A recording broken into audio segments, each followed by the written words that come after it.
Have you ever heard the phrase, the love of money is the root of all kinds of evil? Chances are you did because it comes from the Bible.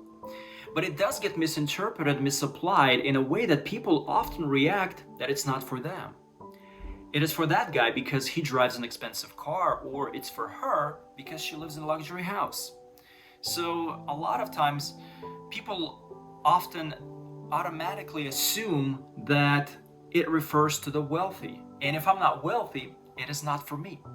In this week's devotional, I'd like to talk a little bit about what is the love of money and can I actually be guilty of it? And what are the consequences if I don't recognize it?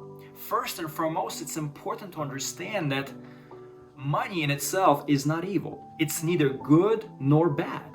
It's simply a tool that allows us to do good or bad. For example, people need money to provide for their families, support a charitable organization or cause, donate to the local church, or help someone in need, like the Good Samaritan who helped pay someone else's medical bills.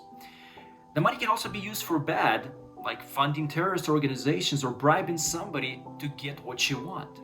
The problem with money is when we get attached to it to the point that it becomes a priority over other important aspects of life, that it becomes an unhealthy obsession and an insatiable desire to pursue wealth that compromises our values, relationships, and our overall well-being. So I want to ask you 5 important questions that examine your relationship with money. Question number 1. Are you consistently prioritizing your financial gain over other important aspects of life, such as relationships and your personal and spiritual growth? Question number 2. Are you pursuing money primarily for your personal gratification, or do you have higher goals, like provide for family or support your church? Question number 3. Do you often feel anxious, obsessed, and stressed out about finances? Excessive worrying can be a sign of unhealthy attachment. And question 4. Do you make impulsive purchases or accumulate possession beyond what you need?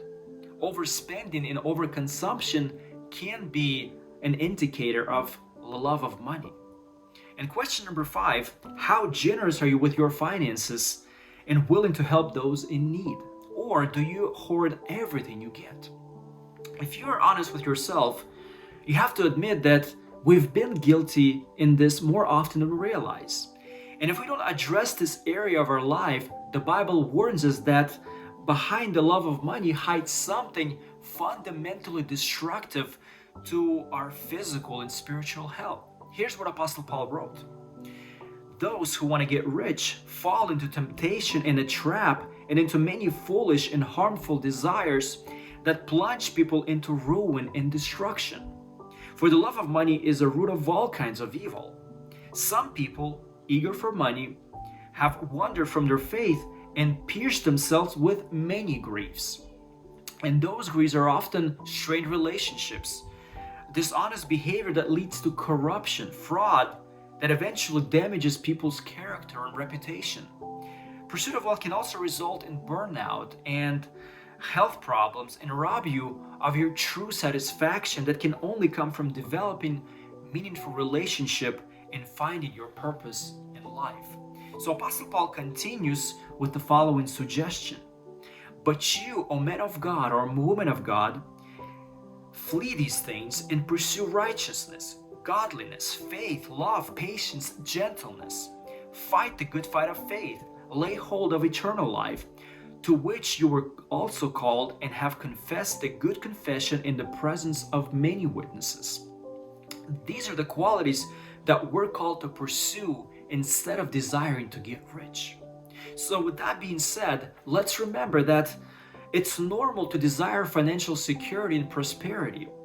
However, the key is to remain or maintain a healthy balance in our life to make sure that it doesn't compromise with our values, well-being, our relationship with others, and most importantly, our relationship with God. May God help you and have a blessed day.